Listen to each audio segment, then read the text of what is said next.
Olá, meus amigos. Bom, vamos dar continuidade agora, propriamente dito, nas questões, certo? Nos exercícios. Vamos lá. Sob o ponto de vista da organização de computadores, ou seja, sobre, de fato, né, a tudo aquilo que estudamos até agora, de tudo aquilo que, de certa forma, é pertinente à computação, né, ao hardware que nós vimos, a organização de modo geral nos computadores, aos fundamentos da computação, a arquitetura dos computadores, né, com ali a unidade de entrada, logo em seguida com o processamento da CPU e logo depois com o output da informação tratada, certo? Esse é o ponto de vista da organização dos computadores. Inclusive a gente até estudou sobre a arquitetura de von Neumann, certo? Então vamos lá. Sob o ponto de vista de organização de computadores, todo computador deve possuir os seguintes elementos essenciais ao seu funcionamento. A unidade lógica e aritmética, sim, por meio do processador ali fazendo aquela arquitetura, lembra? Aquela arquitetura de entrada, logo depois vinha o processamento, e dentro desse processamento a gente tinha a CPU, certo? Onde a gente tinha ali a ULA, a unidade lógica e aritmética, a gente tinha também a unidade de controle e também os registradores.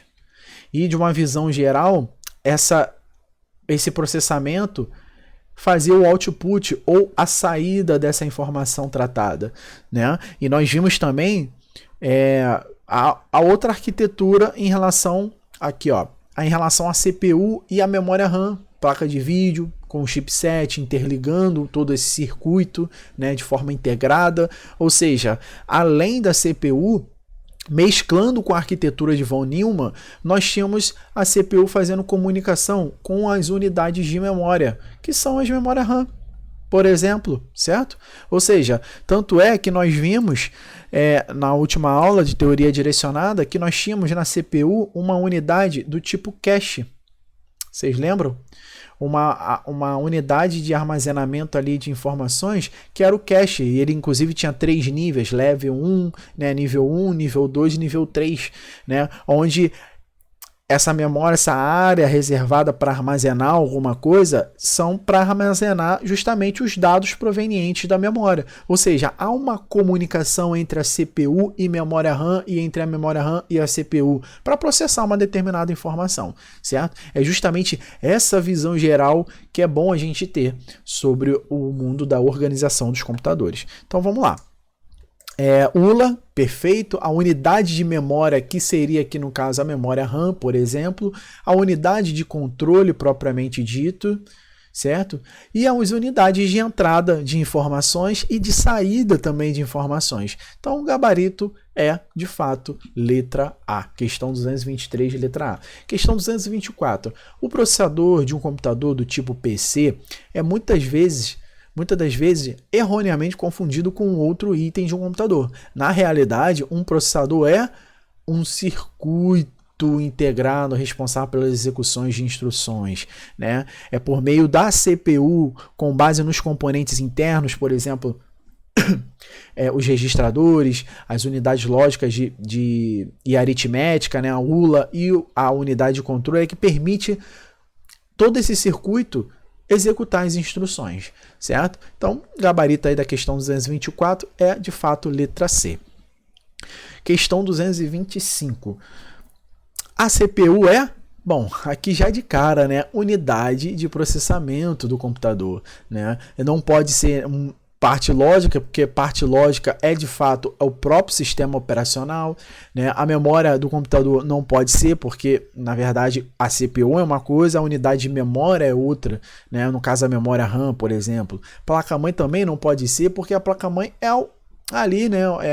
É todo aquela placa onde a gente instala, né, inboot, implementa o processador ali dentro numa área reservada, certo? E muito menos rede mundial de computadores, né? Aqui a gente está falando do mundo de organização de computadores, né? De hardware especificamente. A gente não está falando de redes mais, certo? Então, questão 225, letra A. 226. A CPU de um computador é um componente instalado onde? Na placa-mãe, né? Ou seja, aqui a banca até coloca como se a gente tivesse que instalar na impressora, placa Ethernet, disco rígido, memória, não, muito pelo contrário, é na própria placa-mãe que a gente tem uma área ali para CPU, outra área para memória RAM, por exemplo, e assim por diante, certo? Então, questão 226, letra A.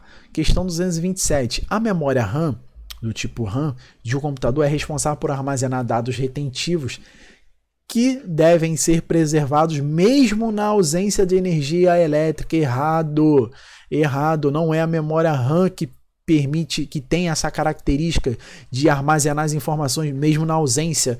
Não é, porque a memória RAM ela é volátil.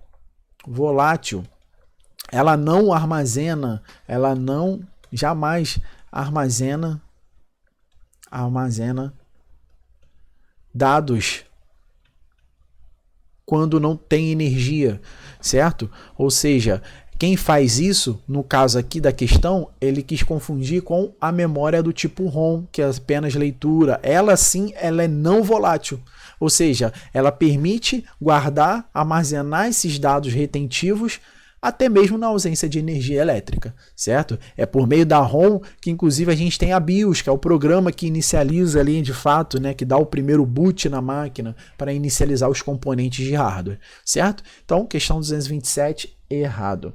Questão 228, quando o computador é ligado, o processador executa instruções read-only memory, a ROM, ou seja, a ROM acionando um programa contido nessa memória que dá início ao processo de boot. Bom, aqui já ficou fácil, né? É a própria BIOS, né?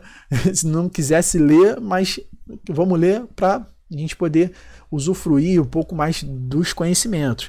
Ou seja, de conhecimento do dispositivo de hardware, que é o que a BIOS faz, e a inicialização do computador também. Ou seja, a inicialização, o ponto de partida, é por meio dessa inicialização e do reconhecimento dos dispositivos que a BIOS faz o autoteste. Lembram? Ou seja, o autoteste para verificar se tem algum equipamento, se tem algum componente em específico, um HD, uma memória com problema, com algum problema defeituoso, certo? Então, aqui a questão 228 é a própria BIOS, certo? Questão 228, letra B. Questão 229. Além da unidade de controle e unidade de aritmética e lógica, a CPU, ou seja, ele está falando da CPU, a gente tem a ULA e a unidade de controle, também contém uma memória de altíssima velocidade, usada o quê? Para armazenar resultados temporários. Bom, aqui de fato são os registradores. Ou seja, por meio dos registradores que a memória dele é realmente muito rápida e permite armazenar informações temporárias ali para auxiliar no processamento de uma instrução ali do processador, da ULA, por exemplo, da unidade de controle, gerenciando informações, ele vai criar, de certa forma, variáveis, né, informações temporárias e colocar no próprio registrador para facilitar ali na execução das instruções de uma CPU, como um todo, certo? Então, questão 229, corretíssima. Perfeito? Vamos lá. Questão 230. Um processador multicore, ou seja, um processador de fato com mais de um núcleo, permite que o computador execute tarefas gráficas mais complexas, ou seja, quanto mais núcleo, melhor a qualidade dos gráficos. Erradíssimo, erradíssimo. Não são os processadores que de certa forma melhoram os gráficos, realizam tarefas gráficas. Quem faz isso, essa qualidade, essa renderização de imagens e vídeos, né? Ou seja, qualidade de gráficos de maneira em geral é a placa de vídeo. Placa de vídeo. Imagina o seguinte, foi até polêmica essa questão, porque muita gente marcou como certa essa questão, mas não é, gente. Olha, imagina, eu tenho aqui um processador Core i7 de 8 núcleos e eu rodo vários jogos nele. Eu só consigo rodar os jogos nele porque eu tenho uma placa de vídeo, por exemplo, GTX 1050 Ti, de 4 GB de memória RAM, ou seja, eu tenho uma placa de vídeo dedicada que vai me permitir processar, renderizar, fazer renderização de gráficos. de gráficos. É isso que eu quero que vocês entendam. O processador, ele auxilia em algumas tarefas, mas quando a tarefa é pesada, a tarefa é em específico tarefas gráficas, ainda mais complexas, é a placa de vídeo e não o processador. Tanto é que se eu te remover a minha placa de vídeo agora, da NVIDIA, a GTX 1050 Ti, eu não vou conseguir rodar meu Call of Duty, não vou conseguir rodar meu FIFA, não vou conseguir rodar o meu CS, Counter-Strike. Se bem que o CS é um pouco mais leve, então se bem que se eu rodar com a minha placa de vídeo, que é integrada já à placa-mãe, talvez eu rode o CSGO, né? Talvez, mas se o jogo, de certa forma, foi desenvolvido para uma melhor qualidade de gráfico, eu vou necessitar de uma placa de vídeo dedicada para isso. O processador por si só, o meu processador, que é um Core i7 de 8 núcleos físicos, ele não vai dar conta do recado. Então, tarefas gráficas ainda mais complexas, para melhorar o gráfico, a qualidade do gráfico, é a placa de vídeo e não o processador, certo? Então, questão 230, errado por esse motivo. Vamos lá, 231. A BIOS de um microcomputador tem a função prioritária de proteger o sistema operacional contra vírus. Erradíssimo, né? A BIOS ela não tem essa função. A BIOS ela tem a função ali de ser um programa que vai inicializar o primeiro boot, né, para verificar ali se tem algum componente errado ou não, com algum problema defeituoso, com alguma anomalia em determinados componentes de hardware, certo? Ou seja, é um programa que vai inicializar antes mesmo do próprio sistema operacional, certo? Então, questão errada, 231. Questão 232. Em ambiente com um único processador, caso haja problemas de desempenho, seria necessário substituir todo o sistema por outra configuração com maior poder de processamento. Perfeito. Em relação aos componentes de um computador, hardware e software, é correto afirmar que a capacidade de ampliar, de aumentar, de elevar o poder computacional dos sistemas apenas adicionando novos processadores é denominado escalabilidade, gente. É de forma escalável. Imagina você está escalando uma determinada rocha e você está avançando conforme vai escalando, você está avançando de nível. Se você está avançando, você de certa forma está ampliando o teu poder, né? No caso aqui de uma organização de computadores, é um poder computacional. Então, quando eu tiro um processador de um único núcleo para um processador de 4 núcleos, um quad-core, por exemplo, ou de octa-core de 8 núcleos, eu estou sendo escalável.